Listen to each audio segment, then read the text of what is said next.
Today I'll be explaining the main reason why I'm not Puritan, aside from the fact that they don't exist anymore.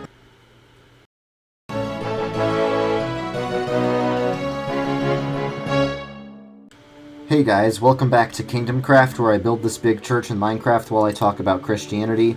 I'm right outside my room right now, and today I'm going to be talking about the Puritans. Now, I titled this video Why I'm Not Puritan, but it's more of just an evaluation of the Puritans, because Puritanism is not so much a denomination as a historical movement, but I just kind of wanted to stick with the format of why I'm not X, why I'm not Y. So why am I not a Puritan? So there's a lot I respect about the Puritans, but the Puritans are still a mixed bag. There are some Presbyterians who treat the Puritans like they're the gold standard of how we should do Christianity, but I do have my criticisms of them. So I'm just going to give the main reason up front. It's that they went too far. What I mean by that is they had good ideas, but they took them too far, because the Puritans really are a radical form of Calvinism. Now, with modern Reformed Baptists, I'll be oh, they're not truly Reformed, but in most ways, the Puritans were truly Reformed. I will say they were a radical version of being Reformed, but they were, you could say. So you need to understand a bit of history of where they came from. So Puritanism arose out of the Church of England. The Church of England was sort of bouncing back and forth between Reformed and Catholic for a while. The Presbyterians up north in Scotland, they were just clearly Reformed. But the Church of England couldn't really decide whether it was Reformed or Catholic. So it sort of settled on a sort of middle way between Reformed and Catholic, and some Anglicans have told me Anglicanism is really a middle way between Reformed and Lutheran. Well, one type of Anglicanism is a middle way between Reformed and Lutheran, but another type of Anglicanism is a middle way between Reformed and Catholic. And Anglicanism has always been very, very diverse and a very big tent thing, and that's one of the things the Puritans didn't like. The Puritans didn't like that Anglicanism seemed to be compromising with Catholicism, and they wanted to be they reacted in the opposite direction. They wanted to be as un-Catholic as possible, even arguably taking that farther than the original Reformers did.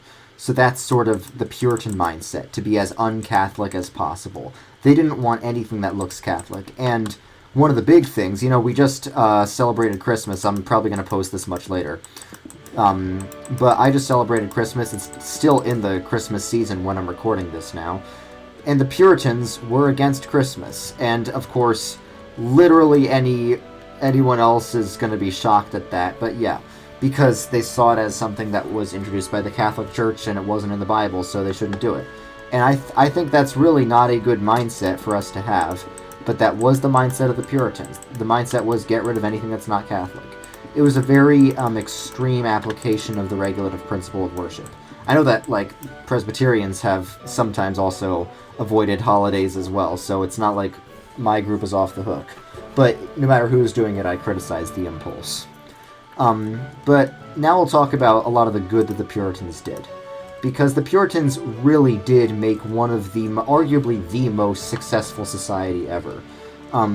Protestantism in general, and Calvinism in particular, had what's called the Protestant work ethic. Sometimes it's called the Calvinist or Puritan work ethic, to be more specific, which really said that our vocation, the work we do, is to the glory of God, and we should work as hard as possible. And it's what made Puritan society so successful, and they made the most successful society ever.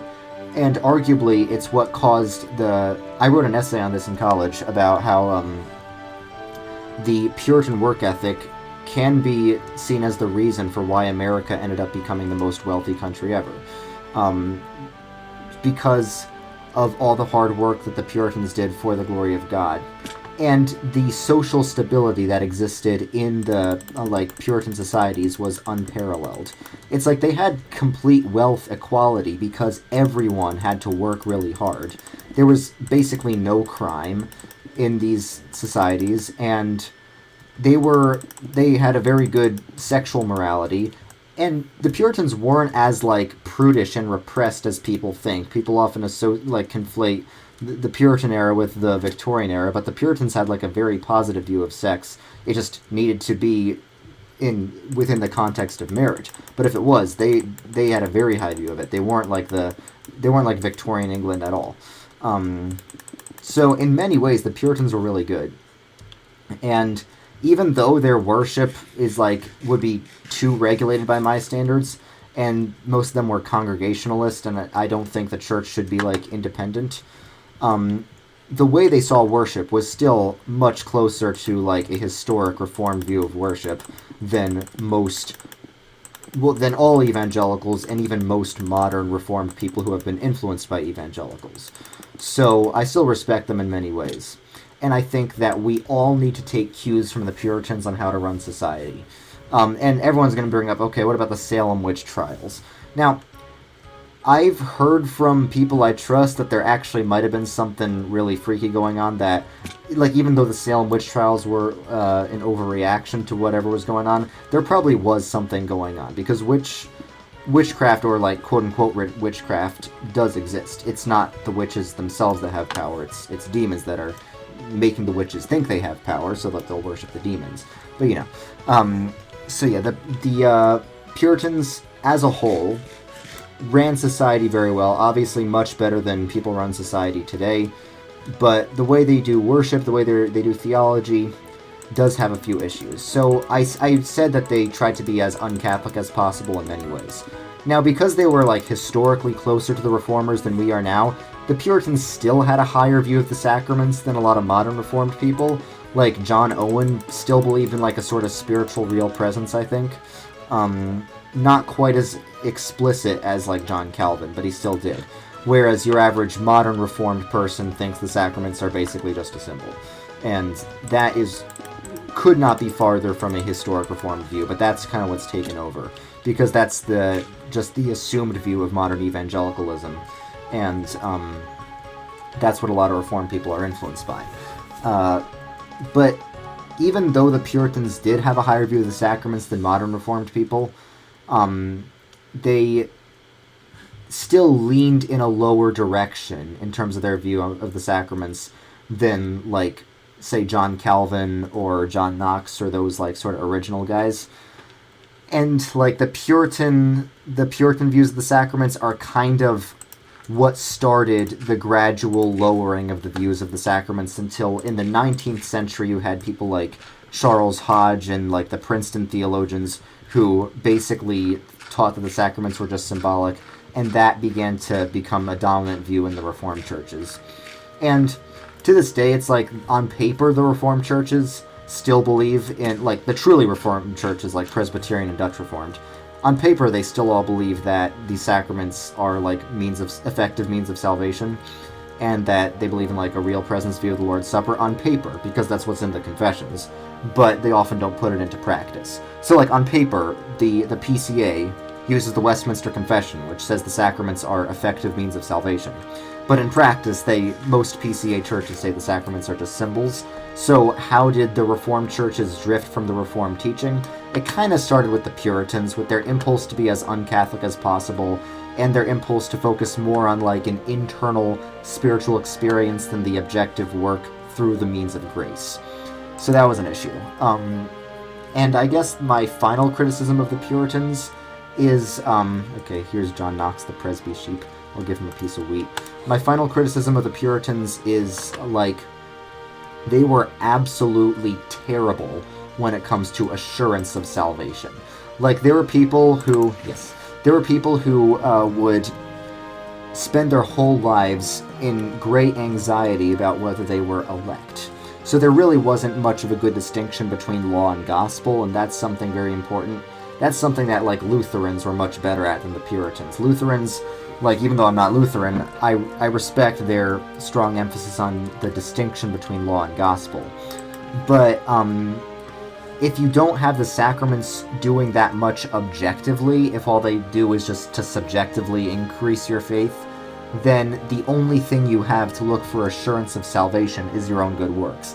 This is why a lot of us have a problem with preachers like Paul Washer and similar types, who really effectively make people look to their own good works for assurance of salvation. And when it comes to assurance, at least, that's no different than works-based salvation. It's like, you're saved by faith, but how do you know your faith is true? Look to your works. So in terms of assurance, it's basically works-based salvation.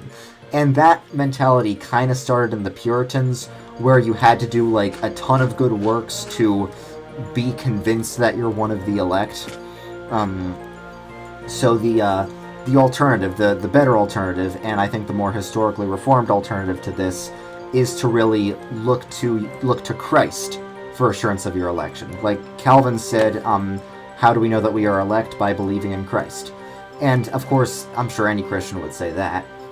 But because the sacraments did more objectively for the early reformers, more closer to a Lutheran perspective, even though they still didn't have quite as high a view of the sacraments as the Lutherans, you still could look to the sacraments for assurance of salvation. Like, for the Reformed, the sacraments only really affect the elect, so it's like you can't really rely on them for assurance. But on the other hand, in Lutheranism, the grace that's given in the sacraments can be lost. So it's kind of a trade-off. There's no way to have perfect, infallible, 100% assurance of salvation. But if the sacraments still do something, then you can look to them for assurance. But for the Puritans, all the sacraments really do is just sort of strengthen something you already have. So if you're worried about whether you have that thing, the sacraments are basically no help at all. Whereas John Calvin said that, like, the promises of baptism, like the promises of salvation, are given to us in baptism as long as we don't render it ineffective by rejecting it. So for someone like Calvin, if you're baptized and you don't reject the promises given in baptism, you are saved. For the Puritans, you don't really know if your faith is genuine unless you do a lot of good works. And a lot of, like, quote-unquote reformed people, really just like particular Baptists, like John Piper or especially Paul Washer, really have this idea of, like, you need to look to your works for assurance. Like, John Piper's book, Desiring God, I've read some of it, it's a really good book, but it's like, okay, what if I don't desire God every moment? And that's the problem with the whole lordship salvation thing. And I know John Piper, like, clarified his teaching, and he wrote another book, like, When I Don't Desire God. I've never read it, I just heard someone talk about it, so I know he's trying to clarify his views on that. But still, someone like John Piper, or really any Baptist, is not a good representative of historic Reformed theology. It's like, it's not like they're bad preachers. I've gotten a ton from people like John Piper, and other Baptists like that. They're just, by definition, Reformed is not Baptist, because one of the key aspects of Reformed theology is seeing a direct continuity between the Old and the New Covenants. In the Old Covenant, infants were given the sign of the covenant, and the New Covenant, infants also need to be given the sign of the covenant. For the Old Covenant, it was circumcision. For the New Covenant, it's baptism, because the Old and New Covenants are really just administrations of the same covenant. That's central to Reformed theology. If you don't have that, you don't really have Reformed theology. Okay, but so you could still call the Puritans Reformed, because for the most part they did baptize babies. And there still is technically a Puritan denomination today. Puritanism isn't a denomination, but it correlates with the Congregationalist denomination, which basically is the Puritan denomination. And the only one that has more than, like, 2 members is the United Church of Christ, which is It is a mainline denomination, but out of all the mainline denominations, it's by far the most woke. It makes my denomination, the PCUSA, look conservative by comparison. So it's funny, like, the Puritans are like the most conservative form of Christianity, just about, and they evolved into the most progressive denomination. Technically, the UCC, which is most likely to have lesbian pastors, is the Puritans. Alright, that's just my thoughts on the Puritans, not really an explanation of why I'm not that, just some thoughts. Anyway, I'm going to speed this up while I do a bit more work on my steeple.